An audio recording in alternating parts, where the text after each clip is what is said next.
प्रियंका जी, मेरी साइड कुछ network issue आ रहा है, तो उस वजह से मैं काफी सारे लोगों की बातें ढंग से नहीं सुन पा रहा। लेकिन मैं बिल्कुल, और देखिए, इस देश में एक एक देश, एक निशान, एक संविधान हो सकता है। यहाँ पे दो दो संविधान, दो दो विधान एक साथ नहीं चल सकते कि बाकी कम्युनिटीज के लिए अलग रूल्स अप्लाई हो और क्या कहते हैं मुस्लिम सुप्रीम कम्युनिटीज कोर्ट के के लिए अलग रूल एडवोकेट हैं अप्लाई ये। हो। अगर आज कोई हिंदू कोई लैंड क्लेम करता है तो उसका ओनस उस पे होता है। कोई सिख भाई, कोई ईसाई भाई, कोई जैन भाई क्लेम करता है तो उसको सिविल कोर्ट में जाके प्रूव करना है ये जमीन उसकी है। लेकिन अगर आज वक्फ के तहत कोई भी जमीन क्लेम होती है तो जो लैंड का ओनर है उसको प्रूव करना है। ये कैसा क्या कहते हैं विधान हुआ? किसी देश में, आपको मुस्लिम बहुल देश में ऐसा क्या कहते हैं वक्फ एक्ट नहीं दिखता जैसा कि इंडिया में हमारे यहाँ पे बना रखा है। और अगर आप रूल ऑफ लॉ की बात करें तो आइए ना सिविल कोर्ट में प्रूफ कीजिए। जो वक्फ एक्ट में जो अमेंडमेंट आ रहा है उसका आप क्यों विरोध कर रहे हैं? वो भी तो कानूनी तौर पे ही होगा। आप आइए सिविल कोर्ट में, जो हमें हक है वही आपको हक होंगे। आप क्यों एक्स्ट्रा हक चाहते हैं? और 8 लाख एकड़ होने के बाद भी अगर आपकी कम्युनिटी पिछड़ी है तो आपको ये गिरेबान में झांक के देखना पड़ेगा कि कौन वो साहूकार हैं जो वो 8 लाख एकड़ जमीन लेके हमारे गरीब मुस्लिम भाइयों को आज तक दबा कुचला रख रहे हैं, ताकि आप जैसे नेता वोट पाके एमपी बन सकें, अपनी तिजोरी भर सकें और हमारा मुस्लिम भाई गरीब का गरीब रहे। वक्फ बोर्ड की, जिसके बाद अब ये कहा जा रहा है कि इसमें संशोधन यानी कि अमेंडमेंट होना चाहिए। दानिश कुरैशी हाथ उठा रहे हैं आपके पास आते हुए। मुझे बताइए कि वक्फ बोर्ड और वक्फ में बैठे हुए लोग संविधान को क्यों नहीं मानते हैं? सीधा सवाल। हिंदुओं को गरीब किया जा सके, मुमताज कुरैशी, हिंदुओं को गरीब रखा जा सके। ठीक है मुमताज, आपको एक बात बता दूं जी। सुनिए, मैं आपको एक बात समझा दूं। दरअसल दिक्कत क्या है कि हमारे सम्माननीय मित्र जो हैं वो सुप्रीम कोर्ट के एडवोकेट हैं और उनको यही नहीं पता। अगर उनको नहीं पता तो मुझे लगता है कि जाके एक बार फिर कानून की व्याख्या समझ लें। इस देश में संविधान जो जितने भी हैं, चाहे अगर ट्रिब्यूनल्स की बात की जाए, वक्फ ट्रिब्यूनल की बात की जाए, तो कितने सारे ट्रिब्यूनल है जानते हैं आप? ये सारे सवाल उन ट्रिब्यूनल्स को भी पूछना पड़ेंगे जो आप पूछ रहे हैं। मुझे बताइए ना, क्या है आप ये बताइए वक्फ बोर्ड और वक्फ बोर्ड में बैठे हुए लोग संविधान को क्यों नहीं मानते हैं? जिस पर उंगली रख दी वो जमीन वक्फ बोर्ड की हो गई। ऐसे थोड़ी संविधान कहता है, ये शरिया से थोड़ी चलेगा ये का देश और यहाँ के पूरे नियम कायदे से भाग रहे हैं आप लोग। मैं जवाब दूं, जवाब दे नहीं रहे ना आप लोग, भटक रहे हैं, इधर उधर की बात कर रहे हैं।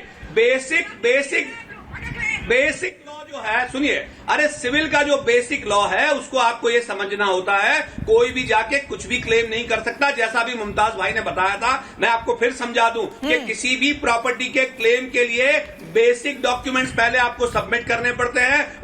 वो अदालत जो है उसमें पहले वो आइडेंटिफाई करती है कि इनके पास प्राइमरी बनता है, प्राइमरी बन रही है, अरे सॉरी, उनकी ऑथेंटिसिटी बन रही है या नहीं बन रही है। वो वैलिडिटी चेक करने के बाद उसके बाद ही मामला सबमिट होता है। अब अगर किसी को नहीं पता, कोई बेवकूफ है या कानून का अज्ञानी है, तो उसका इलाज तो दानिश कुरैशी या मुमताज आलम रिजवी तो नहीं दे पाएंगे।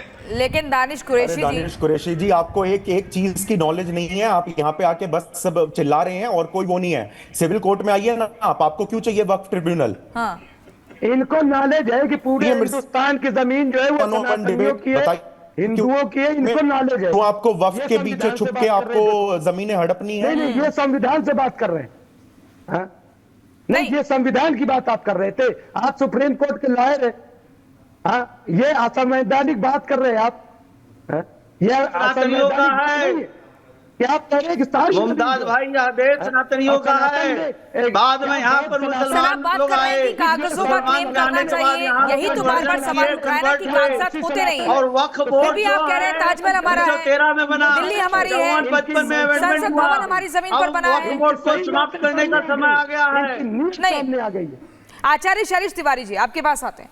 जिस तरीके से अभी हम देख रहे हैं कि वक्फ क्लेम करता है कि कोई भी मामला अगर चले तो अदालत में जाने से पहले आप वक्फ बोर्ड में आइए, वहां के ट्रिब्यूनल का सामना करिए। तो ऐसे में तो काशी, मथुरा, अयोध्या और तमाम मंदिरों का मुकदमा भी सनातन बोर्ड में चलना चाहिए। देखिए प्रियंका जी, वक्फ बोर्ड इस देश का कह सकते हैं कि एक धब्बा है जिसको समाप्त करने की जरूरत है। वक्फ बोर्ड से मुस्लिम समुदाय के लोगों को भी बहुत ज्यादा परेशानी है, सिर्फ हिंदुओं को ही परेशानी नहीं है। और जिस तरह ये क्लेम कर रहे हैं पार्लियामेंट को, जिस तरह ये क्लेम कर रहे हैं जो अजमल नाम का मेंबर ऑफ पार्लियामेंट जी जो बोल रहे हैं कि बसंत विहार पूरा है, पूरा एयरपोर्ट है, यार देश पूरा तुम्हारा हो गया और यहाँ के सनातनियों का कुछ नहीं है। यह देश सनातनियों का है और आपको सनातनियों के अनुसार रहना पड़ेगा।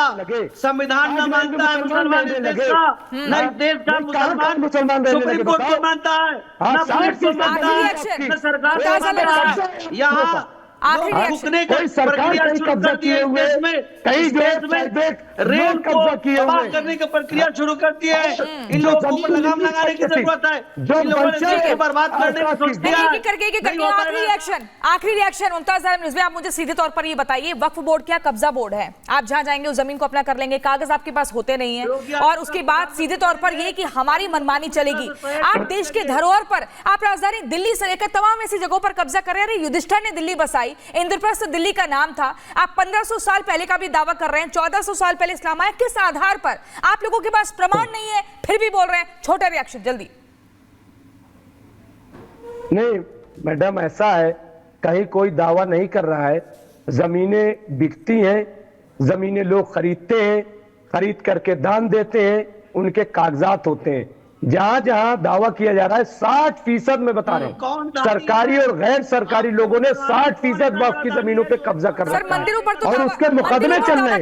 और एक मिनट, 123 प्रॉपर्टी दिल्ली की जो प्राइम लैंड है उसका भी सनातनी परेशान हो गए। आप सभी का बहुत बहुत शुक्रिया। वक्फ की कभी इस डिबेट को यहीं पर मुझे रोकना होगा, लेकिन लगातार ये कि वक्फ की मनमानी पर रोक कब लगेगी? आखिर कब तक इस तरीके से ऐसे कब्जा चलेगा और ये कहा जाएगा कि हमारी जमीनों पर ये इमारतें बड़ी बड़ी खड़ी कर दी गई हैं? इसको लेकर सनातन जो है, सनातनी जो है, वो परेशान हो गए। सनातन बोर्ड की मांग कर रहे हैं। उनका कहना है कि अब बहुत हो गया, मंदिरों पर दावे कर दिए जाते हैं, देश पर दावा किया जा रहा है, अलग अलग जगहों पर दावा किया जा रहा है, ये सब कुछ बर्दाश्त से बाहर होता जा रहा है। एक ब्रेक के लिए हम रुक रहे हैं, फौरन लौट रहे हैं। आप देखते रहिए रिपब्लिक भारत। दूसरे रंग में था, अभी हरा रंग पोत पे वो सन वगैरह सब मिटाने की कोशिश किया है।